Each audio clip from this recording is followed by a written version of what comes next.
I'm trying to admit people. I don't know if you can hear me yet, but all these people are trying to get into this classroom. Whoever you are. um, I did this sign in admit. There's 51 already. People are walking in.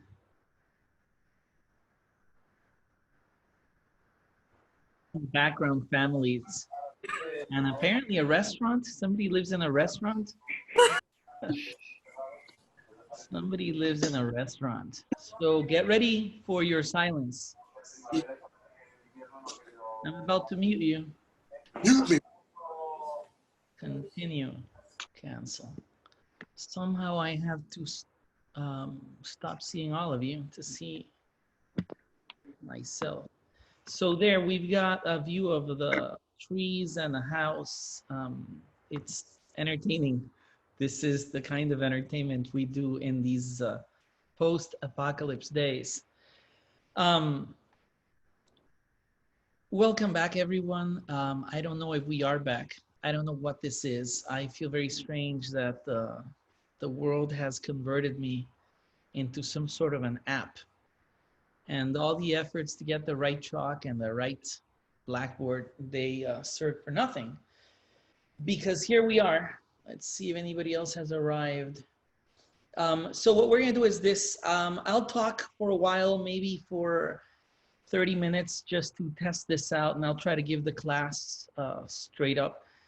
After that, we'll unmute everyone, and you can say comments or questions or tell us about your lives, or we can talk about the coronavirus then. This is so strange. So very strange.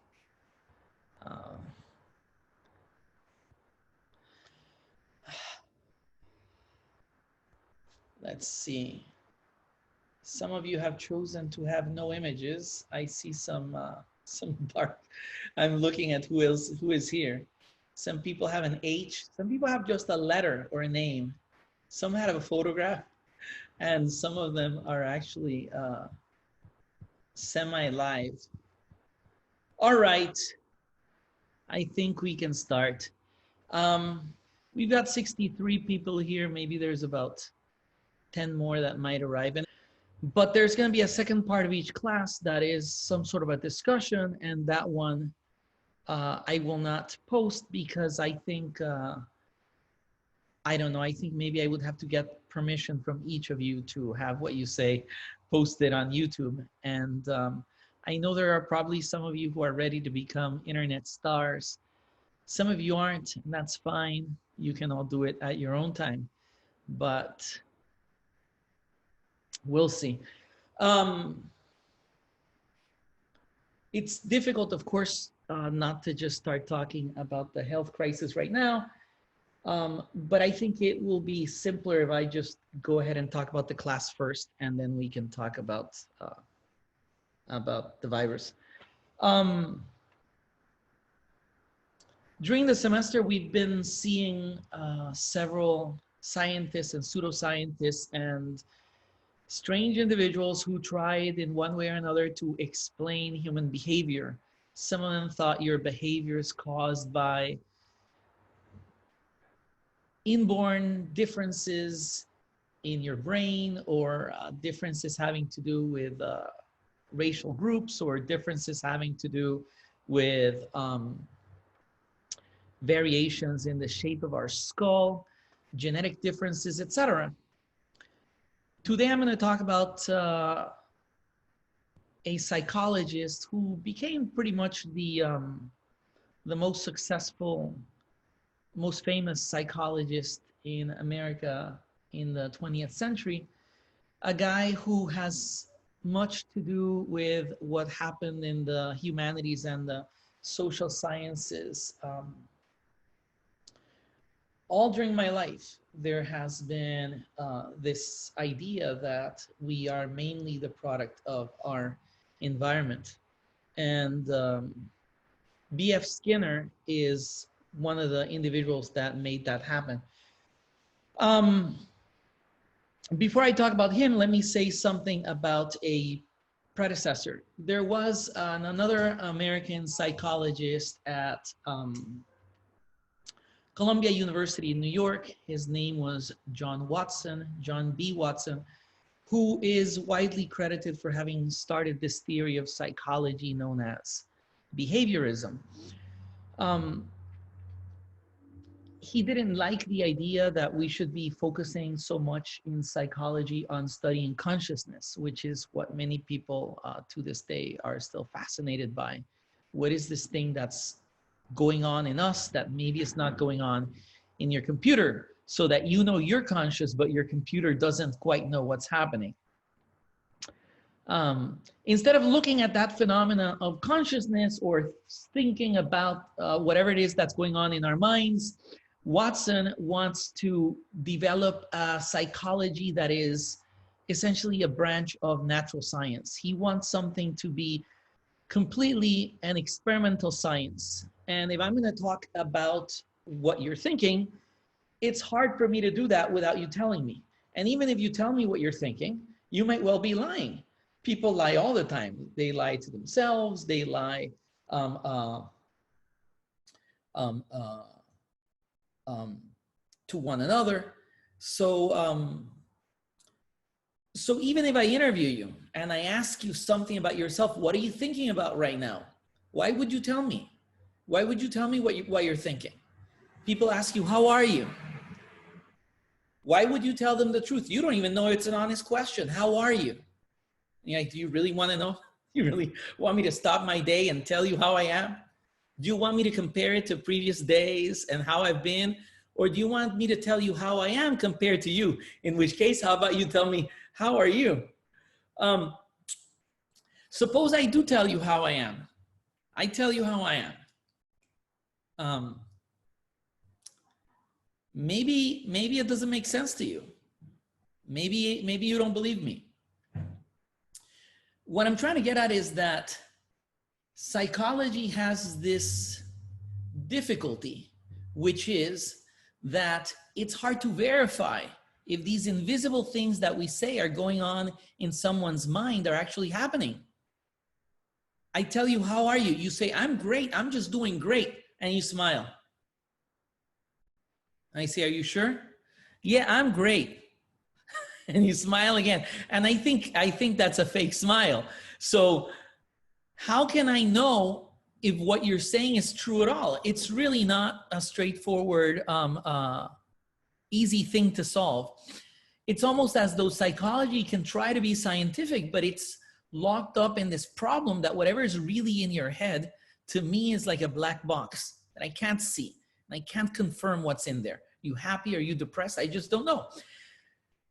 So John Watson at Columbia University develops the idea that what we should be doing in psychology, instead of analyzing these internal states, such as how you are and how you think you are, we should instead focus on environments. We should do something experimental that can be tested. We should be able to figure out how people's behavior depends on their environment.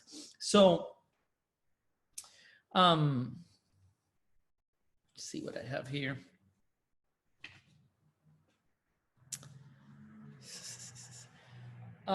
Imagine that we had to do a science of psychology of animals. You want to communicate with your dog. You're bored out of your gourd. You're locked down in the corona crisis and you can't go outside. So it's a nice time to conduct psychological experiments with your dog.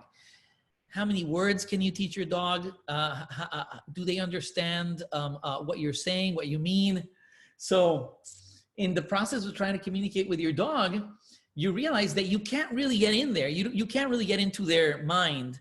So imagine that we succeed and we create a science called the psychology of dogs. And it's highly successful because we can now get our dogs to do what they want. They have happier lives. They can communicate with us better. We can do psychotherapy on the dogs. Everything's great. But even then, they can't talk. We're somehow communicating with them. It could be that the way we communicate with them is by changing their environment. We see how a dog behaves when it's presented with a bowl of water, How does it behave when it's presented with a squirrel or with a cat? So we watch those behaviors and we realize if we want to change the dog's behaviors, all we got to do is change their environment. Give them some food, give them physical attention, give them music or activity, etc. We want to give them something to change their behavior. If we succeed and we develop that science of understanding the behavior of dogs, now we step back and we realize, wait a minute, what about us? We're animals. The dog is an animal. They're mammals. We're mammals. How about we do that exact same science, dog psychology, we do it with humans? Admitting somebody. So behaviorist psychology became this idea that there is no sharp difference between animal behaviors and human behaviors, animal psychology and human psychology, meaning that in both cases, we're not going to try to get into whatever is inside the mind of the person or of the animal. What we're going to try to do is focus on how the individual behaves in their environment and how changes to that environment lead to changes in their behavior. So, John Watson, since he's a scientist, he has this idea that he can, if we do this, he can predict behavior and ideally he can control behavior. Imagine a science of psychology where instead of meeting with your psychologist and telling them how you feel and having them say, that's very interesting. It's very interesting. Perhaps we'll delve more into that issue in our next meeting. Imagine instead of doing that, in which you have this psychologist telling you that kind of comment, instead the psychologist is able to tell you what you should change in your house and in your daily life so that you feel better. They want to change your environment. They walk to your house. They see that you're using the wrong stairwell. There's a stairwell you're using every day. It's the dark stairwell. You should use the bright stairwell by the trees. That one will make you happier. Walk in and out of your house through the bright stairwell. And they start analyzing all these things. Don't take this path because you might run into that neighbor. Instead, take this other path. You might run into the other neighbor. And they start creating the whole strategy of how you should behave so that you have a better life. In other words, let's make it scientific. So this character, John Watson, becomes notorious for the idea that he could take any baby, he says, and educate them to be this, say, this wonderful person, which is what most people think. I mean, again, I told you this is the most successful, science of the, version of psychology in the 20th century. So most people think to this day that it's all about nurture and attention and education and environments, etc. Resources, socioeconomic status, your environment decides who you are. He wrote the following, this guy, John Watson.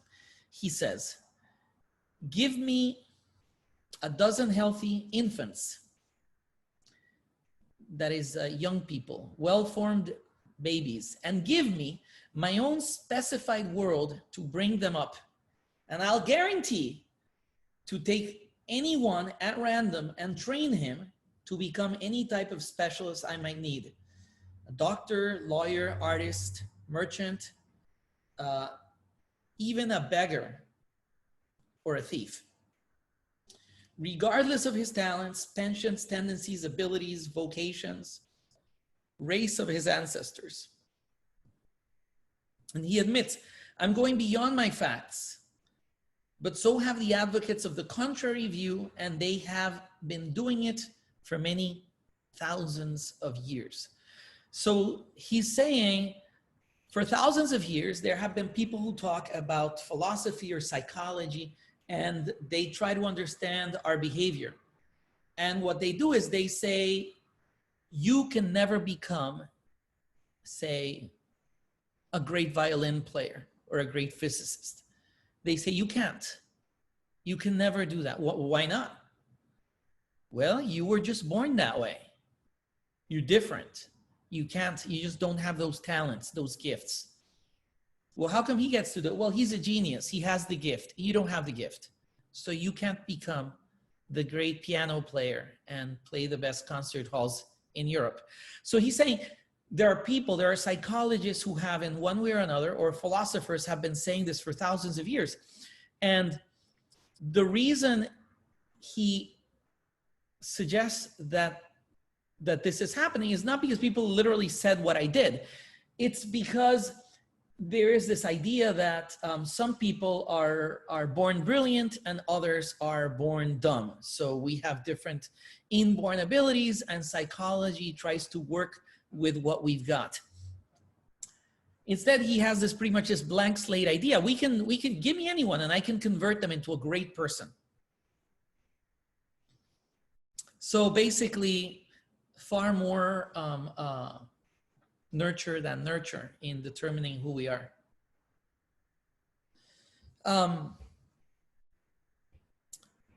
Before Watson is working on this in the 19 teens, but before Watson, already by the 1890s,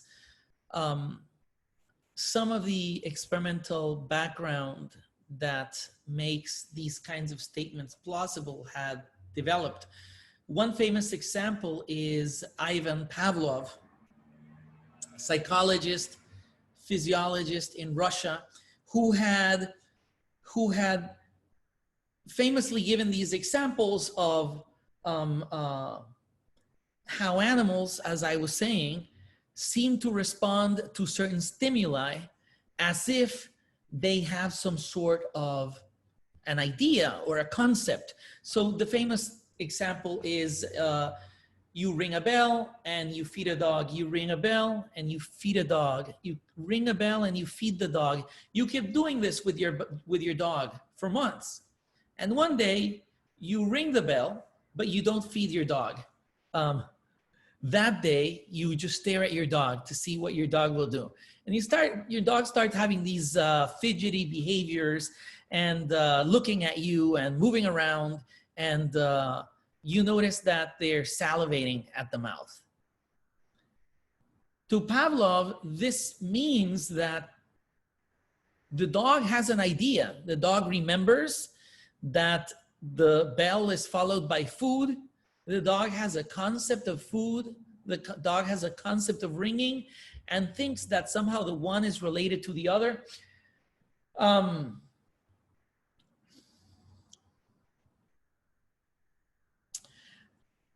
In the case of Pavlov, what psychologists thought was happening is we were seeing a demonstration of the idea of food in the mind of a dog. Here's a dog that somehow has been conditioned and it's reacting. To Watson, that's not what's happening at all. Watson says, look, remember that I just told you that I don't know what you're thinking. You don't know what I'm thinking. The only thing you know right now is what I'm saying. You guys think I'm thinking about Watson and Pavlov. You know, maybe I'm thinking about something else. I'm just talking about this because it's my job and that's what you expect. But I'm thinking of something totally different. And I'll never tell you. Just to torture you, you'll never know. There, I'm thinking about it. I'm thinking about it. You see, and you can't get it. So you don't know. So if you don't know what I'm thinking, and I'm a human being, why the hell would you know what a dog is thinking? Why would you know what a dog is thinking? Watson thinks this is a mistake. We're guessing what the dog is thinking. We don't really know what the dog is thinking. All we know is that when we ring the bell, the dog salivates. We know that this has happened. We know that this behavior has been consolidated. But think about it this way.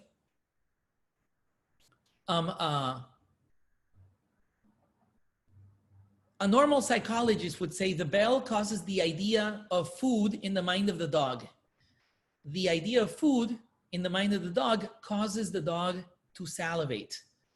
Watson says this is useless. Instead, the bell causes the dog to salivate, period. And what's neat about that is we know the bell rang, we know the dog salivated, so we know those two things. We know those two things. This is science. Both of those things are experimental. The middle one, meaning, oh, the dog had some idea about, you know, some friendship the dog had with another dog 20 years ago, and that friendship reminded the dog of a hot dog the dog once ate, and it made the dog hungry. All of that is just made up. Just so forget about that.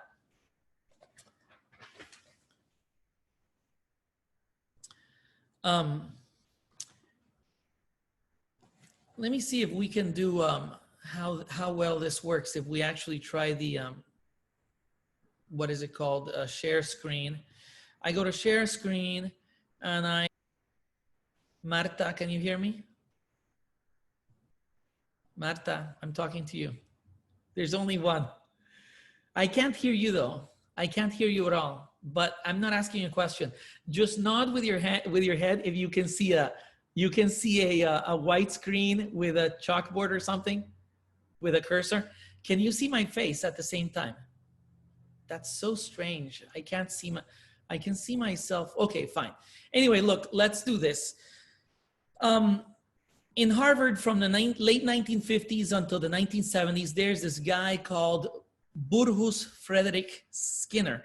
And I'm gonna write his name on this virtual chalkboard because it's such a beautiful name. Hopefully you can bring it back when you guys have kids or something.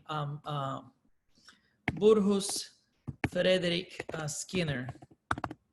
No, I don't know why these names went away. That's a great name. Born in Pennsylvania, he becomes fascinated by this idea of behaviorist psychology, and he's got a nice platform to work from. So he had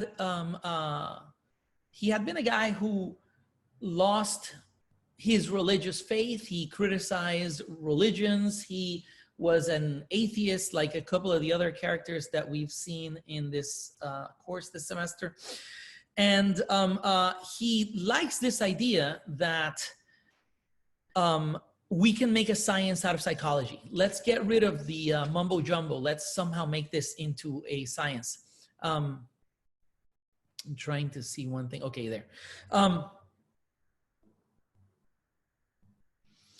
Imagine that we describe what you're thinking right now. I can't hear any of you. You're all muted, so I can't hear what you're saying. You're definitely thinking something. Normally, I have two tracks on my mind, whatever I'm doing right now, and this other thing that goes on. And I can try to shut it down by watching TV while I'm working, but I can kind of think of two things at once.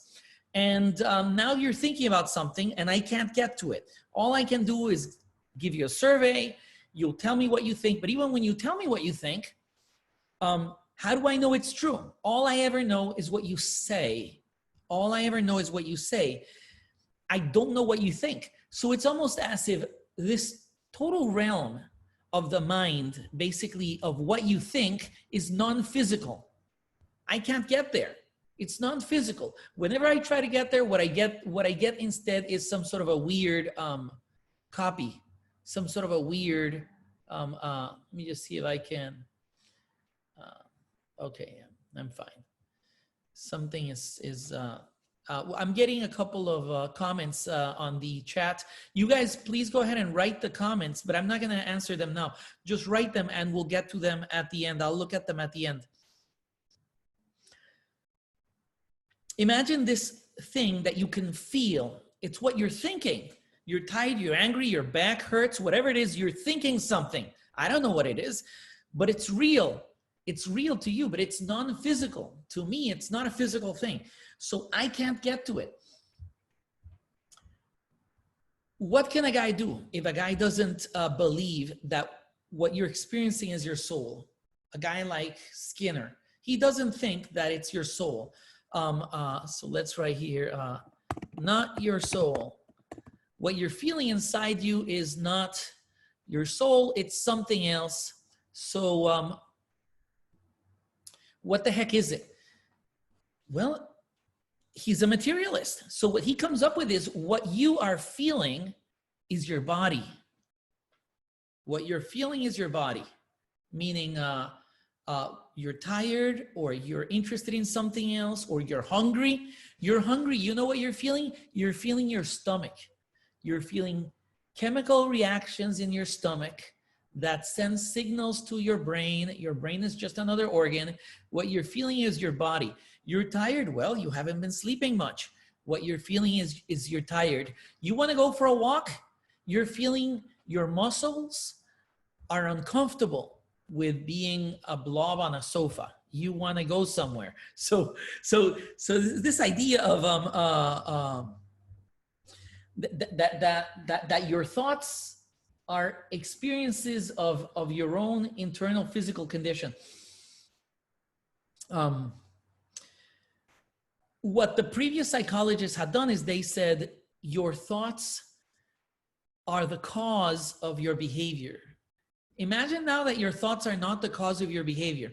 Imagine now that your behavior is what you do, and your mind is like a video camera that's recording you, that's watching you. The video camera is watching you, and it's coming up with this idea of what's happening to you. And it tells you, look, this is what's happening. You're hungry, you're tired, you're bored, whatever it is, it's telling you that. But your mind is not causing anything. So this idea that Skinner is selling becomes known as radical behaviorism.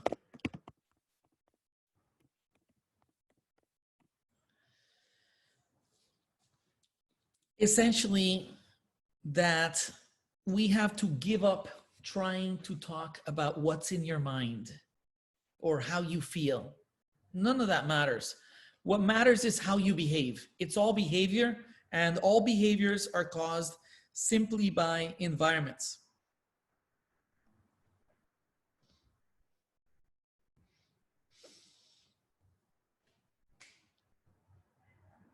So here's an example. Radical behaviorism is the position that can be stated as follows. What is felt introspectively is not some non-physical world of consciousness. It's not your mind, it's not your mental life. What you're observing when you think about yourself is your own body. This doesn't mean that introspection is a kind of psychological research, nor does it mean that what are felt or introspectively observed are the causes of behavior. An organism behaves as it does because of its current structure, but most of this is out of the reach of introspection. In other words, the things you're experiencing in here are caused by your body, but much of that, most of that, is inaccessible to you. You can't even get to it. For example, what is your liver doing right now? You don't know. Is your kidney doing the right thing right now? You don't know. Is your cerebellum functioning as normal? I don't know. I feel fine, but you don't know what's going on in there.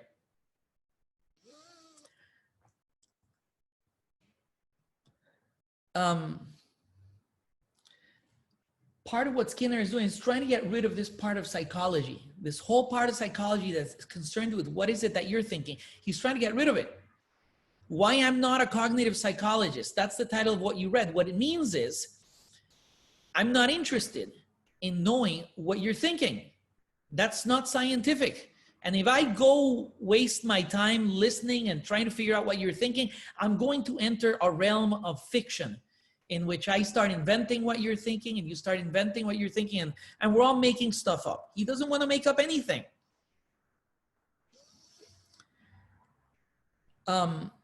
How do we change behavior? Well, we have to change the environments. In 1971, he publishes a book titled Beyond Freedom and Dignity.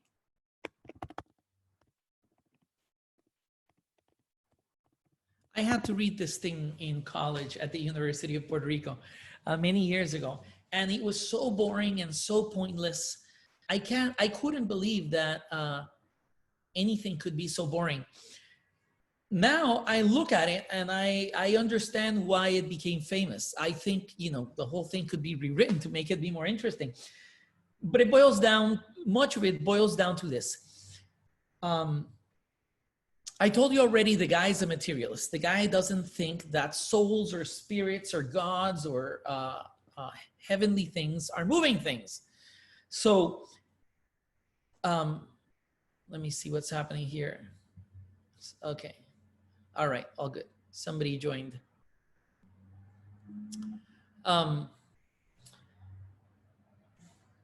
If you normally try to explain someone's behavior, you say, why did he did it? He did it because he decided to do it.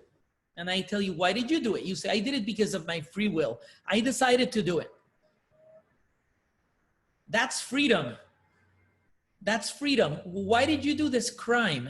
Those of you who are interested in criminal anthropology, why did you commit the murder? Well, because I felt like it. I chose to do it. I decided to do it. Imagine that that's freedom. And on the other end of the spectrum, I chose not to do it. I chose not to injure anyone. I was free not to injure anyone, so that's my freedom. Suppose that's right. Skinner doesn't think it's right. He thinks that basically what's happening is that you were led to do it because of your environment.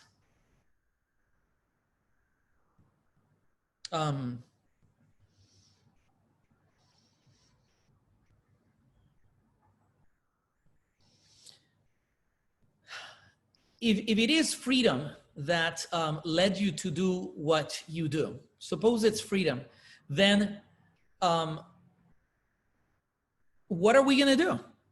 Well, we're going to do two things. We're going to either give you an award because you are a wonderful person that has led a wonderful life, or we're going to punish you. We're going to put you in jail. So you said, well, you chose to do this. You said you're free. Now we're going to put you in jail. You're going to go downtown. We're going to book you. We're going to lock you up. And then we're going to give you the electric chair. You're free to kill and we're free to kill you. Skinner doesn't think that's what's happening. He thinks what's happening is that you were led to do what you did by your environment. Almost like a rat in a maze. You know, you were offered an opportunity, go forward or go right. In other words, you had friends that said, hey, Bobby, you want to go on a ride downtown and we're going to wreak some havoc and we're going to hit some mailboxes with a baseball bat. You had that opportunity, so you did it. Other people didn't have it, so they didn't do it. They have different environments.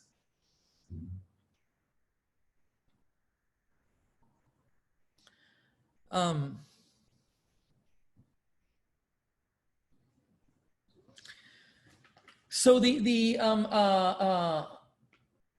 what's a little bit mind-blowing about this is how is it that psychology that is so focused on getting to know this thing called the internal state, what's on your mind, becomes rerouted because of this effort to be scientific into being about something that is outside of your mind, namely the environment, namely this stuff. What is this? What's going on out here? This is interestingly a kind of materialism. Earlier, we looked at people who thought the behavior is caused by your brain. It's materialism. There's something in here. We've never seen it, but it's inside our skull. It's called your brain, and that's deciding everything that you do right now. The fact that you're sitting there, the fact that you're listening to me, the fact that I'm talking, all of these things are being decided by this weird jelly-like thing that we have in here. Skinner's not that interested in that. What he's interested in is how is it that the environment is somehow getting me to behave in a particular way? How is it that this whole thing, this box, my behavior is different today than it would be in my class. For example, in my class, I'm moving around, I'm standing up. Now I'm sitting down, I'm locked in. I'm locked in. You can't say anything, so now my behavior is everything. Is different. I've muted you. So my behavior is changing, your behavior is changing, and now we're gonna see, we don't know where this goes. So Skinner's criticism against the so-called cognitive psychologists is that they're wasting their time inventing mental replicas. Let me write that here.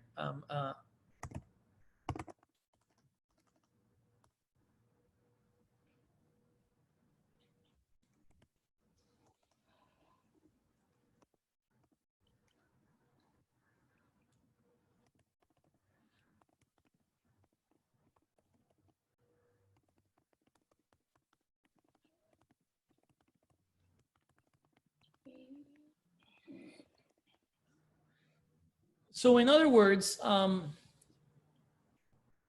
if you have a,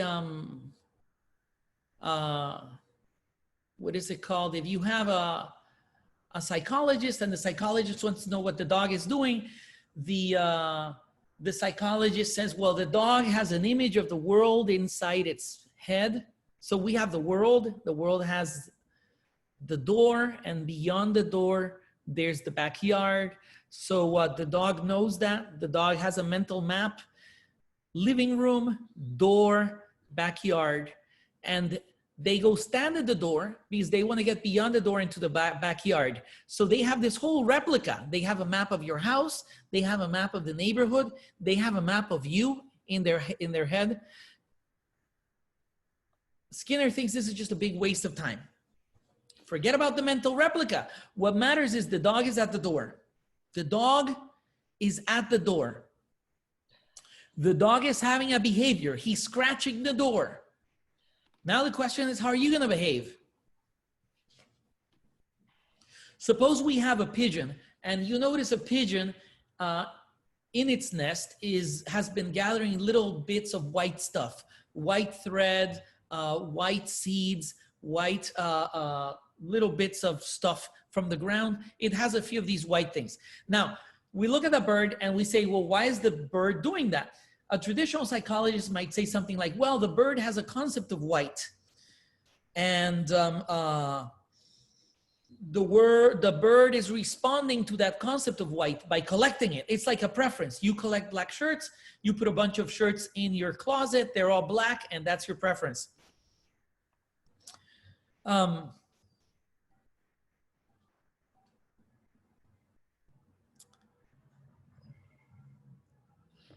Imagine instead, says Skinner, that the pigeon doesn't necessarily have a concept of anything. All we know is that it's collecting white stuff, white crap. Why do we need to also say that it has a universal concept of white? That's just nonsense. It says, just get rid of it. Imagine that you are teaching a child to count. So mathematics is a highly psychological thing. Let me see we think mathematics happens in here in our head. So 1, 2, 3, 4, 5, 6, 7, 8, 9, 10, 11, 12. We start counting, we start multiplying, we start doing operations. Is that not some high level feature of our mind that says, for example, our dog cannot do? It's possible that your dog has never tried to count from 1 to 20. For example, your dog has never said to himself, this is the 20th time that my owner has left me waiting after 5. At 5, you were supposed to be there to walk your dog, but you didn't show up. You didn't show up because you're off drinking with your friends, and you get home at 6:30. And the dog remembers and says, you know what? This is not the first time or the second time. This is the 20th time. I've been counting. So let's suppose that your dog, can your dog do that? I don't know. I don't know if your dog can do that, but we can do it. So now let's look at the fact that we do that and try to understand what does that mean. So is it that we're doing some highly abstract thing with our soul, or is it just that somehow we're doing something physical with our body? Skinner says when you're counting, when you're doing math, you're doing something physical with your body. And in order to show you an example of that, imagine that Imagine that the, let's see if I can come back here somewhere. Imagine that you try to teach Bobby, he's a, I don't know, 3-year-old kid, 4-year-old kid, you're trying to teach him to count. So you say, okay, Bobby, here you have these objects. Here's 1, 2, 3, and then you give it to Bobby, and Bobby says 1, 1, and you say, no, no, no, 1, 2. Even though you give him an apple and you say 1, you give him another apple. Instead of saying apple, you say 2. And you give him another apple and you say 3. And you're trying to teach them that concept, 1, 2, 3. But notice that as I'm doing this, I'm moving my hand. And when you're teaching Bobby, you're using these apples. And his eyes are looking at this apple, 1, 2, 3. And you're moving, Bobby's moving, and you have these objects that are moving. Then later you tell Bobby, let's count without the apples. And you remove the apples and you start 1, 2, 3. And then you say, let's do it without the hand. 1, 2, 3. Now notice my head moved. So there were still 3 motions. Now Bobby does it. 1, 2, 3. Now I say, okay, Bobby, now do it without moving your head. 1, 2, 3. I say, Bobby, you still move your head a little bit. Do it without moving your head. 1, 2, 3. The idea is that even though it looks like we're not moving anymore, we are moving. What we are is we're moving less. So you go from moving a lot, counting these 3 objects, to moving less, doing it with your hand, to moving even less, just moving your head, to doing it in such a degree that you can't even notice that I'm moving. 1, 2, 3, 4, 5, 6, 7, 8, 9, 10. But in fact, I am moving. The motion is just so small that you can't quite see that this is happening. This physical thing is happening. We are just gradually hiding it. Similarly, when you're doing anything else, whether you're dividing or you're doing some differential equation, you're still moving. Something physical is happening to you, and something physical is happening to your environment.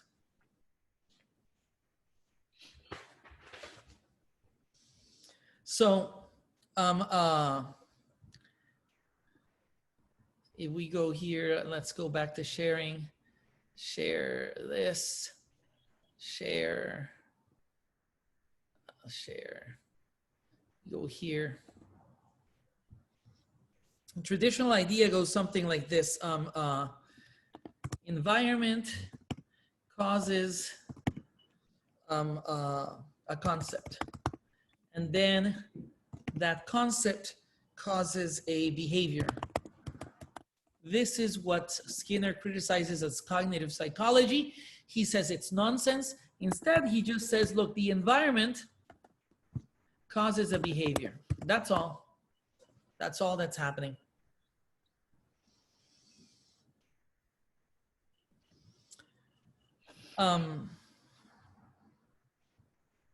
He talks about people being jobless right now because of the coronavirus, more exactly because the world has been quarantined to a great extent. More than 3 million people last week filed jobless claims. And economists expect that it's going to be another 3 million this week. That would be 6 million new unemployed people in a span of 2 weeks. Yesterday, an article came out arguing that unemployment might reach, I think it's something on the order of 32%, 35%. If that happens, then we have joblessness that is worse than in the Great Depression. In the Great Depression, around 1933, maybe by October of 1933, unemployment peaked at 24.9%. And now in the news, they tell us, well, since we told everybody to go home, we might have unemployment of more than 30 million people. If we do, it's an unthinkable economic crisis. Skinner gives an example about joblessness. You lose your job, and you steal. This guy has no job, he has no food, and now he's a criminal. He's doing something, he's got behaviors that he never had. Broke into someone's house where he heard there was a good storage of food and toilet paper, and he started stealing rolls and rolls of toilet paper and many cans of food.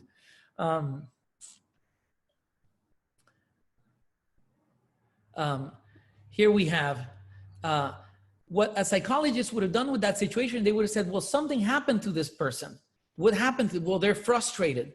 This person is frustrated, and that led them to stealing. That led them to that behavior. Skinner's reply is, how do you know how that person feels? Maybe that person actually feels angry or hungry, not frustrated, angry or hungry. People now say, I'm hangry. You've got anger based on your hunger. Maybe that's what it was. I was not frustrated at all, officer. I was just hangry. I was hungry and I was angry. So I broke into my neighbor's house. I stole some cans of food and some toilet paper. Why? Because he bought it from the supermarket. I know he's got it. And by buying it, he stole it from me because I was going to go buy at the same supermarket. So that was rightfully my stuff, because I had been shopping and I never bought everything. I left stuff at the supermarket. But when this character goes, he steals stuff. So I'm not frustrated. I'm hangry. Suppose we say that to a psychologist. A psychologist will just say, well, that's what I meant. That's what I meant. When I said frustrated, I meant hangry. Yeah, and then we say, well, why didn't you say hangry? See, it doesn't matter. It's all a distraction. It's all a distraction. All we know is that the person was unemployed and they stole. That's it. And now we find someone and we tell them, how are you feeling? I'm frustrated. You're frustrated? Yeah, I'm frustrated. So, well, I'm so frustrated, I broke into my neighbor's house and I stole some food. And now the psychologist comes back and says, you see, I'm right. That guy is frustrated and he stole. Skinner would say, no. You're wrong. The guy is frustrated. The guy stole. That's fine. But the frustration did not cause the stealing. Frustration is just something that happens alongside the theft and alongside the joblessness. I feel frustrated.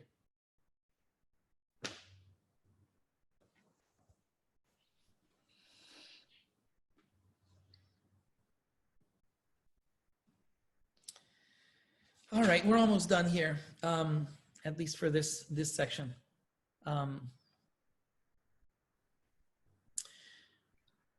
Here's another interesting thing that Skinner talked about. Remember I said at the start that Skinner is not a religious guy. Skinner gives up religion and he becomes pretty much a materialist. And like some people who are not religious, he tries to explain, well, what is it that the rest of the people are doing? And I said that there's no sharp barrier between human behavior and animal behavior. If there's no sharp barrier, then there should be religious behaviors in animals. Otherwise, there is a sharp barrier, meaning we humans, we have religion, animals don't. So in order to make the argument that there is no sharp barrier, you need some sort of example from the world of animals in which you can show that an animal is being superstitious. And he publishes a study of what he calls superstition in pigeons. It basically works something like this. Imagine that a pigeon is contained in an enclosure in an environment where they only get food at random moments. At random moments, a little door opens and food comes in and pigeons start eating that food. Meanwhile, the pigeons are just waiting for food. They're looking for food. They're trying to find food. So they're trying different things. Some of the pigeons are trying to knock on the wall. Other pigeons are clawing at the window. Others are scratching the floor. Others are moving around trying to see the food. So if a pigeon was moving around like this, when the food arrived, Skinner notices that that pigeon, the more this happens, starts to get a propensity to actually swing their body side to side, as if there's a connection. I want food. It worked in the past. I did this, and the food arrived. Okay, well, I'm going to do this, and the food will arrive. Imagine that there's another pigeon that had a different behavior, which is they move their head towards one side of the box. I'm the pigeon. I'm inside this box here, and I'm moving my head to this side of the box. When I'm doing that, food arrives. I say, hey, that kind of worked. That kind of worked. Let me keep doing that. Here, I'm speculating about the mental states of the pigeons. The fact is, we don't know what the hell the pigeons are thinking. All we know is that Skinner says he has found these behaviors in pigeons, which is they tend to repeat whatever they were doing when the food arrived. They tend to repeat whatever they were doing when the food arrived. And he says this is analogous to somebody who when their football team wins, they're wearing their team jersey. So you say, you know, I'm gonna keep wearing my lucky shirt because when I'm wearing this shirt, my team wins. There's no connection. It's a superstition. I'm gonna do this because it'll help me. It'll be a lucky thing. It'll be my lucky thing. In other words, if we can explain superstition in humans, basically we have some sort of a correlation between one thing and a phenomena, then isn't that what the pigeon is doing? And he's trying to propose the behavior that the pigeon is doing is similar to our superstitions. The pigeon is so dumb that it's acting, it's behaving. He doesn't need to say the pigeon is thinking. The pigeon is behaving as if that behavior is connected with eating. One bird was conditioned to turn counterclockwise around the cage.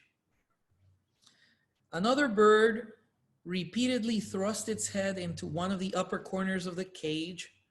A third pigeon developed a tossing response, as if placing its head beneath an invisible bar and lifting it repeatedly with its head.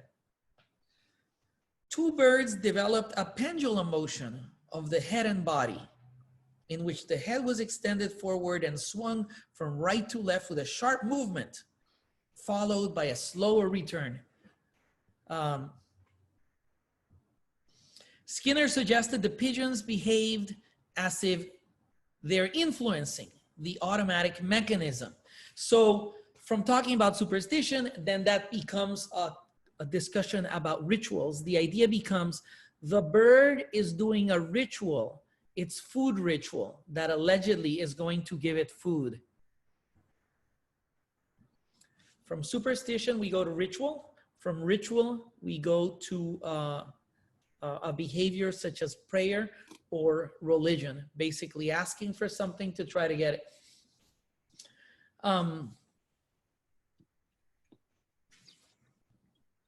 The ball down the alley, and after you throw the ball, you let go of the ball, and now you move the ball. You try to move the ball with your hand and with your body, as if you're still controlling it.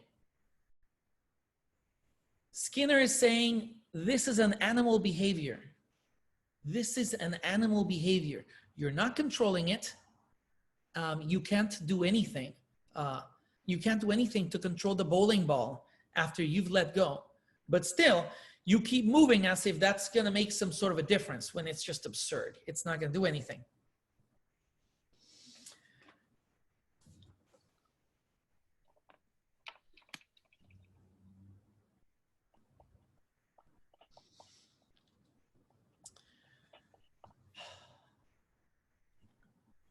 it's impossible to measure how influential this was.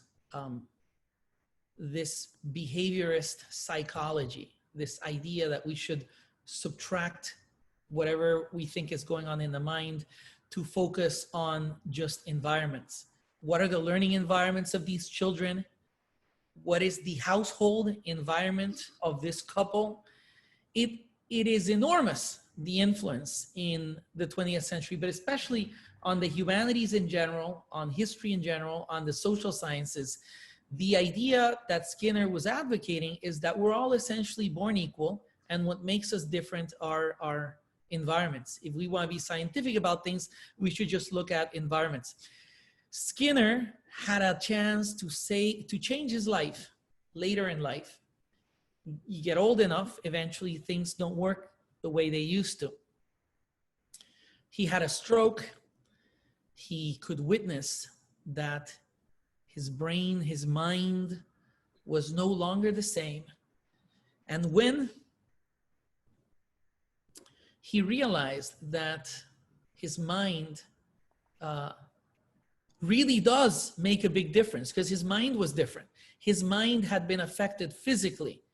Once he realized that, then he started to acknowledge as an old man, yeah, maybe we should look into the black box that he himself had been arguing for a long time we should not be looking into. All right, I stopped there. Stop that video. And now let me see if I can unmute you all. So goodbye everyone, and we'll hear from each other next time. Take care. Bye everyone.